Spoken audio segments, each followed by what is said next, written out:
स्वागत है आपका हमारे online learning and education channel Krishna education पे। तो आज हम बात कर रहे हैं एक्सरसाइज 16.4 के बारे में, जो कि है हमारे गोले और गोले के बारे में। देखिए, गोले और गोले में जो बेस हमारे पास फॉर्मूला है वो हमारे पास में इतने सारे 7 फॉर्मूला हमारे पास में इस प्रश्नावली के लिए है। तो सबसे पहले हमारे पास में आता है गोले का संपूर्ण पृष्ठीय क्षेत्रफल का। देखिए, जो गोला है वो एक गेंद जैसे हमारी ऑब्जेक्ट मान सकते हैं। मैं 3D बना के यहाँ पे नहीं दिखा सकता, लेकिन हाँ एज्यूम कर सकते हैं कि ये कैसा दिख रहा है, एक गेंद जैसा, फुटबॉल जैसा, ये कोई भी ऐसी चीज जो क्या है उसमें पानी भरा जा सकता है जो गोल है। ठीक है, उसके बाद में अगर हम बात करते हैं अर्धगोले की, तो अर्धगोला हमारा कैसा हो जाएगा, गेंद को अगर हम काट देते हैं, फुटबॉल को अगर हम काट देते हैं तो उसका आधा हिस्सा बन जाता है, वो क्या हो जाता है अर्धगोला। इसके लिए अगर हम बात करें तो ये त्रिज्या है, इसके लिए अगर हम बात करें तो ये क्या है, त्रिज्या। अर्धगोले की त्रिज्या, गोले की त्रिज्या।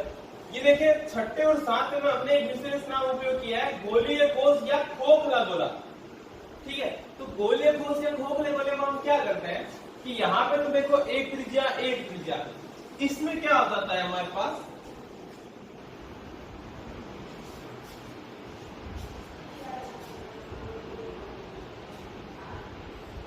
ये जो हमारे पास में गोला होता है इसकी खुद की कुछ मोटाई होती है। ठीक है, तो जब खुद की इसकी कुछ मोटाई होती है तो क्या होता है कि हम लेते हैं दो प्रकार की त्रिज्या, एक तो आंतरिक त्रिज्या जिसको हम नाम देते हैं R2, और एक इसकी लेते हैं हम बाह्य त्रिज्या जिसको हम नाम देते हैं R1। ठीक है, तो ये इसलिए हमने क्या लिखा है, गोलीय कोष में R1 माइनस R2 का काम किया है। R1 क्या होती है हमेशा बाहरी त्रिज्या मतलब बड़ी, और R2 क्या होती है छोटी त्रिज्या यानी कि अंतर त्रिज्या। तो अब हम बात कर लेते हैं फॉर्मूले क्या क्या। सबसे पहले आपके पास गोले का संपूर्ण पृष्ठीय क्षेत्रफल मतलब टोटल साइड सरफेस एरिया, तो उसका हमारे पास फॉर्मूला क्या आता है 4πr²। फिर आता है गोले का आयतन, आयतन का मतलब अब हम समझ चुके हैं क्या है, तो गोले का आयतन का फॉर्मूला हमारे पास में है 4/3πr³। अगला आता है हमारे पास अर्धगोले का वक्र पृष्ठीय क्षेत्रफल। देखिए, ध्यान देने लोग बात क्या है कि गोले में सिर्फ एक ही प्रकार का क्षेत्रफल होता है, वो होता है उसका संपूर्ण पृष्ठीय क्षेत्रफल, लेकिन अर्धगोले में दो प्रकार के होते हैं। अगर वो कहे कि गोले का वक्र पृष्ठीय क्षेत्रफल, वक्र पृष्ठीय क्षेत्रफल का मतलब यहां से लेके ये चीज ऊपर वाला जो ये पोर्शन है ये उसमें नहीं काउंट हुआ है, तो वो तो होता है वक्र पृष्ठीय क्षेत्रफल यानी कि साइड सरफेस एरिया, जिसका फॉर्मूला है 2πr²। संपूर्ण पृष्ठीय क्षेत्रफल का फॉर्मूला होता है 3πr²। कैसे हुआ, ये जो ऊपर एक वृत्त दिख रहा है, वृत्त का फॉर्मूला हमें पता है कितना होता है πr², और वक्र पृष्ठीय कितना था 2πr², तो 2πr और πr जुड़ के कितना हो गया 3πr²। उसी प्रकार गोले का फिर आयतन आ जाता है जो कि कितना है 2/3πr³। उसके बाद में हमारा आता है गोलीय कोष, तो गोलीय कोष का संपूर्ण पृष्ठीय क्षेत्रफल तो होता है 4πr1 - R2², और गोलीय कोष का आयतन जो होता है वो होता है 4/3πr1 - R2³। देखिए, ये दोनों रिलेटेड हो रहे हैं, 4πr², 4πr1² - R2²। तो इसमें अगर ध्रुव त्रिज्या हमारे पास में थी तो हमने R1² - R2² किया, आयतन में भी क्या कर दिया R1³ - R2³। तो ये तो बात हो गई हमारे फॉर्मूले की। अब हम इसमें आगे बढ़ते हैं क्वेश्चंस के बारे में। ठीक है, शुरू करते हैं। देखें क्वेश्चन नंबर 1। तो क्वेश्चन नंबर 1 क्या कह रहा है हमें कि एक गोले की त्रिज्या R जो है वो कितनी है 1.4 सेंटीमीटर। ठीक है, हमें क्या ज्ञात करना है, उसका संपूर्ण पृष्ठीय क्षेत्रफल और आयतन। तो शुरू करते हैं उसी के बाद। सबसे पहले क्या ज्ञात करना है, गोले का संपूर्ण पृष्ठीय क्षेत्रफल। फॉर्मूला हमारे पास में होता है 4πr²। तो 4π का मतलब हम जान चुके हैं 22/7 होता है, r² का मतलब 1.4 और इसका भी मतलब 1.4। ठीक है, तो अब हम क्या करते हैं कि सबसे पहले पॉइंट को हम अलग कर लेते हैं, पॉइंट को हटाते हैं, नीचे यहाँ 10 और यहाँ 10। देखो, पॉइंट को हटाने की वैसे हमारे पास में कोई जरूरत नहीं है, लेकिन हम क्या कर रहे हैं कि पॉइंट हमें बीच में दिक्कत ना दे, इसलिए उसको थोड़ा सा सिंप्लीफाई कर रहे हैं। कर दिया। उसके बाद में हमने क्या किया ये 7 और 1.4 मतलब जो क्या 14 हो चुका है, कितनी बार घट गए? 2 बार। तो देखिए हमारे पास में क्या बच जाता है, हमारे पास में बच जाता है 4 × 22 यानी कि 88 और 14 और 2 बटे में हमारे पास में कितना है? 100। ठीक है, 4 × 22 88 हो गया, 2 और वो 14 पड़ा है, 2 × 100। ठीक है, अब हम क्या कर रहे हैं, 2 को भी गुणा करवा लेते हैं। तो 2 को गुणा करवाएंगे तो ये कितना हो जाएगा? 8 दूनी 16 का 6 आसन लगी 1, फिर से 8 दूनी 16 और ये कितना हो गया? 176 इंटू में 14 और बट्टा में चल रहा है 100। अब हम कर लेते हैं इसको 14 से भी गुणा। सबसे पहले 14 × 6 करते हैं, तो 14 × 6 कितना होता है? 84, 84 का 4 हासिल लग गई 8, तो फिर 14 साथ कितना होता है? 98, 98 और 8 कितने हो जाएंगे? 106 का 6 हासिल लग गई 10, 14 एकम 14 और 10 कितना आ गया? 24। बट्टे में क्या चल रहा है आपका? 100। तो नीचे 2 जीरो है, 2 जीरो होने का मतलब क्या है? 2 संख्याओं के बाद का पॉइंट, तो ये लीजिए हमने लगा दिया 2 संख्याओं के बाद में पॉइंट। 24 पॉइंट कितना आ गया? 64। क्योंकि ये क्षेत्रफल था तो क्या हो जाएगा? सेंटीमीटर स्क्वायर इसका आंसर। आगे इसने पूछा है आयतन, तो अब आयतन के लिए देखते हैं।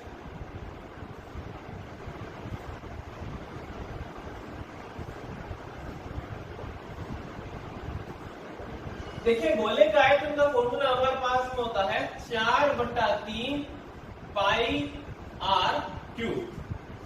इसका मतलब 4/3 22/7 into 1.4 into 1.4 into 1.4 r cube था, तो 3 बार आ रही। हमने यहाँ पे भी क्या किया, इसको थोड़ा सा पहले सही कर लिया। ठीक है, आगे इसको हल करते हैं। तो सबसे पहले ये 7 और ये 14 कितनी बार घट गए? 2 बार।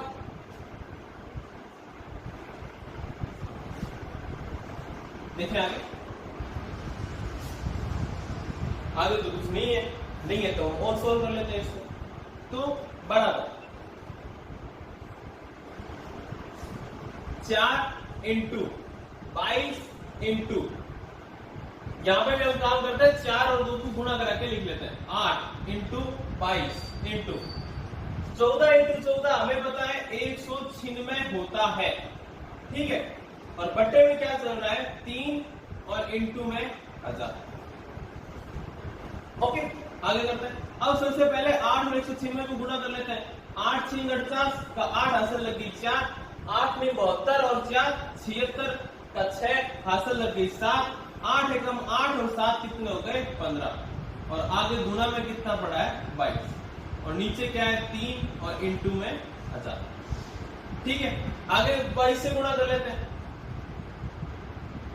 सबसे पहले 22 और 8 को गुणा करते हैं, तो 22 और 8 गुणा करने पर कितना आ जाता है हमारे पास में? 8 दूनी 16 का 6। ठीक है, तो सबसे पहले आप बात कर रहे हैं 22 × 8 की। तो 22 × 8 हमारा हो जाता है 176। तो देखिए 6, या इसको आपको सिंपल गुणा करके बता देता हूं मैं। 8 दूनी 16 का 6 हासिल लग गई 1, 6 दूनी 12 और 1 13 का 3 हासिल लग गई 1, 5 दूनी 10 और 1 11 का 1 हासिल लग गई 1, 2 एकम 2 और 1 3। तो फिर से सेम गुणा हो जाएगी। तो ये कितना आ गया हमारे पास में? 6, 6 और 3 9, 3 और 1 4, 3 और 1 4 और 3। तो देखिए जब हमने 22 और 1568 को गुणा की तो हमारे कितना आ गया? 34496। ये लीजिए 34496। नीचे क्या चल रहा है? 3 × 1000। अब हम क्या कर ले? 3 से इसको डिवाइड। तो 3 एकम 3, उसके बाद में 4 रह गया, तो 3 एकम 3 फिर बन जाता है ये 14, तो 3 चौक 12, फिर ये बन जाता है 29। तो फिर क्या आ जाएगा? 3 निम 27, ये कितना रह गया? 2, तो ये बन गया 26। 26 का मतलब हमारे आ गया 3 8 24। आगे भाग एक बार तोड़ देते हैं इसको पॉइंट, तो ये पीछे कितना रह जाता है? 2, फिर से 20, तो 3 से कितना होता है? 18। अब ये 2 20 वापस बनता जाएगा और पीछे 6 6 आता जाएगा। तो नीचे हमारे पास में क्या बच जाता है? 1000। 3 जीरो है तो ये पॉइंट जो है वो कितनी संख्या आगे आ जाएगा, 3 संख्या आगे आ जाएगा। तो ये लीजिए आगे खिसका देते हैं हम इसे 11.498 सेंटीमीटर क्यूब। ठीक है, ये क्या हो जाता है हमारा आंसर। देखते हैं क्वेश्चन नंबर 2। देखिए क्वेश्चन नंबर 2 क्या कहता है कि एक गोला है जिसका संपूर्ण पृष्ठीय क्षेत्रफल 616 सेंटीमीटर स्क्वायर है, हमें उसका ज्ञात करना है आयतन। तो देखिए आयतन का जो हमारे पास में गोले के लिए फॉर्मूला है वो है 4/3 पाई आर क्यूब, लेकिन हमारे पास में आर ही नहीं है तो हम क्या करेंगे, इसकी सहायता से आर निकालेंगे। सबसे पहले आर को फाइंड आउट कर रहे हैं। तो देखिए प्रश्नानुसार क्या हो जाता है कि गोले का संपूर्ण पृष्ठीय क्षेत्रफल का फॉर्मूला हमारे पास में 4 पाई आर स्क्वायर और बराबर में ये कितना दे रखा है 616। तो आगे हम क्या करते हैं, आर स्क्वायर तो हमारा इधर रह जाएगा और उसको भेज दिया हमने, पहले इसको भी लिख लेते हैं 4 और पाई का मतलब 22/7। आर स्क्वायर हमें ज्ञात करना है, तो आर स्क्वायर ज्ञात करना है तो इधर रह जाएगा, बाकी चला जाएगा दूसरी साइड। तो 7 आ गया इधर और नीचे आ गया 4 × 22 आर स्क्वायर बराबर। सबसे पहले मैं इसमें 4 का भाग देता हूं, तो 4 का अगर मैं इसमें भाग देता हूं तो ये कितना हो जाता है, 4 × 4 2 रह गए 21 हो गया, 4 × 5 = 20, उसके बाद में ये हो गया 24 16। ठीक है, तो 154 के बाद में अब मैं 22 से भी इसको निकाल देता हूं तो ये कितना बच जाता है 7। तो आर स्क्वायर बराबर कितना आ गया 7 × 7। स्क्वायर हटेगा तो क्या आ जाता है अंडर रूट। हमें आर ज्ञात करनी थी तो हमारे पास में ये हमें पता है कि अगर दो एक संख्या मल्टीप्लाई होती है स्क्वायर रूट में तो ये क्या आ जाता है, सिर्फ एक संख्या आर बराबर 7। इकाई चल रही है सेंटीमीटर तो आर भी किसमें आ गई सेंटीमीटर। ठीक है, हमें ज्ञात करना था आयतन। अभी तक हमारी त्रिज्या निकली तो अब हमें क्या निकालना है आयतन। आयतन का फॉर्मूला लगाते हैं। अब गोले का आयतन फॉर्मूला क्या है हमारे पास 4/3 पाई आर क्यूब। 4/3 पाई का मतलब 22/7 और आर क्यूब का मतलब 7 × 7 × 7। ठीक है, आगे देखते हैं। तो देखिए 7 से तो 7 क्या हो जाता है कैंसिल, क्या बच गया हमारे पास में 4 × 22 यानी कि 88, 7 × 7 और बटा में हमारा चल रहा है 3। इन्हें बारी बारी से गुणा कर लेते हैं। सबसे पहले 8 7 56 का 6 आंसर लग गई 5, फिर से 8 7 56 और 5 कितने हो गए 61। फिर हम गुणा कर लेते हैं 7 से, बटे में हमारा 3 चल रहा है तो 7 से 42 का 2 हासिल लग गई 4। 7 × 7 और 4 कितने हो जाते हैं हमारे पास में 11 का 1 हासिल लग गई 1। 7 से 42 और 1 43 और बटे में कितना चल रहा है हमारा 3। ठीक है, तो भाग दे लेते हैं अब 3 का। सबसे पहले 3 × 3 होता है तो 4 में ये कितना रह गया 1, 13 हो गया, 3 चौ कितना हो गया 12, 11 हो गया, 3 तिया कितना हो गया 9, 2 रह गए 22 हो गया, 3 साथ कितना हो गया 21। आगे भाग नहीं जा रहा है तो हमारा क्या आ जाता है पॉइंट। ठीक है, उसके बाद में 1 रह गया था तो 10 हो गया, फिर कितना हो जाता है ये 3 तिया 9, फिर से 1 रह गया तो ये कितना हो जाता है 3 तिया 9। ऐसे आगे आगे 3 3 3 3 आता रहेगा तो हम यहीं पे इसको छोड़ देते हैं। तो ये कितना हो गया हमारा 1437.33 सेंटीमीटर क्यूब। इस प्रकार से हमने गोले का आयतन निकाला था और हमने आयतन निकाल दिया। आगे देखते हैं आगे क्वेश्चन नंबर 3।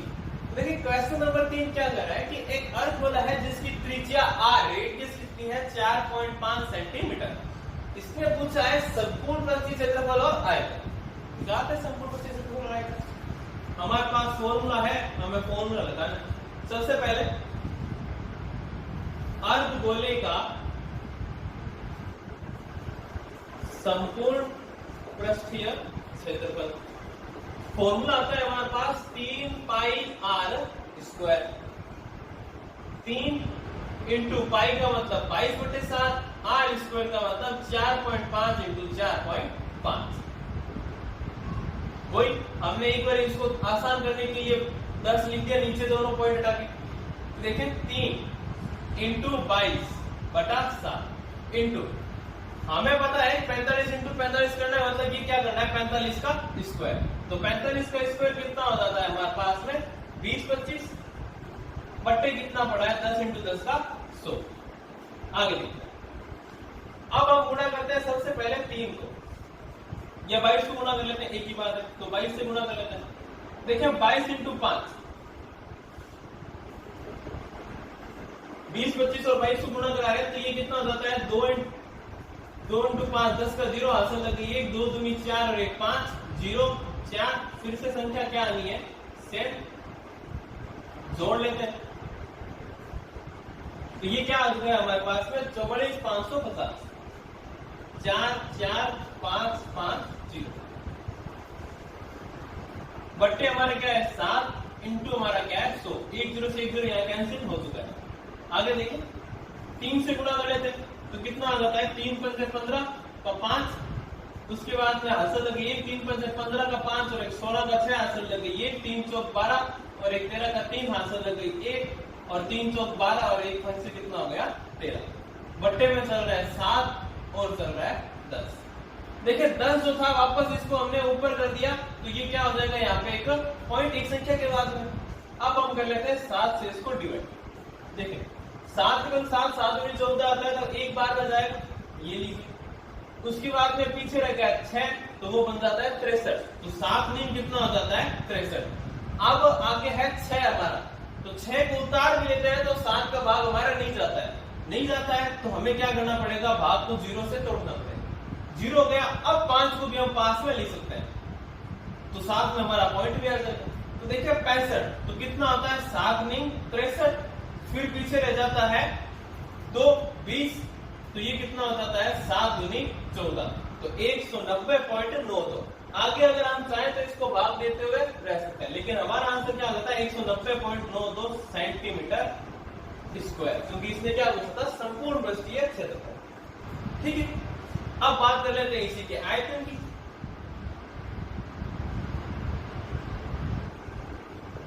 अर्धगोले का आयतन, ठीक है, फॉर्मूला क्या है हमारे पास 2/3 pi r cube, 2/3 into 22/7 into r cube का मतलब 4.5 4.5 और 4, वही आसान करने के लिए एक पॉइंट हटा के लिख लिया। तो ये क्या आ गया हमारे पास में, इसको थोड़ा यहीं पे हल कर लेते हैं। देखिए सबसे पहले 2 इंटू 22, हमने इसको पहले 44 लिख लिया, इंटू में 45 इंटू 45, ये दोनों तो हमने गुणा करके लिख लिया, कितना हो गया 20 25, इंटू में ये देखिए 3 और 45 को यहाँ पे हमने काट भी दिया, तो ये कितना हो जाता है 15, 15 दूनी 30 15 45 होता है 15। बट्टे में क्या रह गया, एक तो रह गया बट्टे में 7 और रह गया 1000। अब इसको सॉल्व कर लेते हैं। सबसे पहले हम कर लेते हैं 44 इंटू 20,025, सॉरी 2025, 20 25 इंटू 44, तो ये कितना आ जाएगा हमारा 4 5 20 का 0 हासिल लगी 2, 4 दूनी 8, 8 और 2 10 का 0 हासिल लगी 1, फिर से 4 दूनी 8। इसी प्रकार आगे भी कर लेते हैं, सेम आना है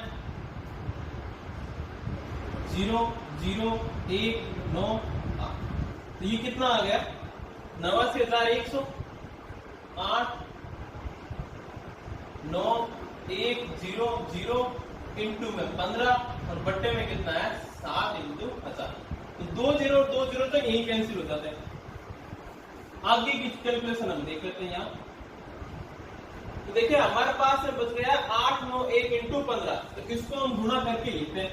तो सबसे पहले क्या आ जाएगा 15 इंटू 1, मतलब 15 का 5 हासिल लग गई 1, 15 नहीं होता 135, 135 और एक जो हासिल लगी हुई थी वो कितना हो गया 136 का 6 हासिल लग गई 13, उसके बाद में हम करते हैं 15 इंटू 8। तो 15 15 से 90 15 7 15 19 15 17 15 60 15 75 15 से 90 15 7 105 15 8 कितना होता है 120। 120 तो आया गुणा करने पे, 13 हमारे पास में चल रही है हासिल की, तो 120 और 13 कितने हो गए हमारे पास 133 बटे 7 और ये हमारे पास में 10 पड़ा है। अब हम इसे कर लेते हैं 7 से कैंसिल। देखिए 7 एकम 7, फिर से वही सिचुएशन आ गई हमारे पास। तो 7 एकम 7, फिर से 7 नीम 63, एक उतर नहीं सकता तो 90 हो गया पॉइंट। उसके बाद में हमारे पास में क्या आ जाता है, फिर से 65 है तो उसका कितना हो गया 7 नीम 63, फिर से 2 रह गया, फिर से 20 2, तो ये भी कितना आ गया 190.92। ये भी हमारे कितना आया था 190.92। ये है सेंटीमीटर क्यूब। देखिए ये कोई इसी सवाल के लिए ऐसी कंडीशन हमारे पास में आई है कि यहाँ पे भी आंसर सेम आया और यहाँ पे भी आंसर क्या आया सेम। ये कोई जरूरी नहीं है कि अर्धगोले का संपूर्ण पृष्ठीय क्षेत्रफल और अर्धगोले का आयतन हमेशा बराबर ही आए, कोई भी जरूरी हमारे पास में ये नहीं होता है। इसमें आ गया तो कोई बात नहीं, हम इसको आंसर लिख के छोड़ देते हैं, ठीक है। तो इसी के साथ में हमारे आज हो जाता है 16.4 के 3 सवाल। आगे के सवाल करेंगे हम नेक्स्ट क्लास में। वीडियो में अंत तक बने रहने के लिए आपका शुक्रिया, और वीडियो को अगर आपको अच्छा लगता है तो लाइक करें। कोई इसमें किसी प्रकार की आपके सामने दिक्कत आती है तो हमें कमेंट करके बताएं। धन्यवाद।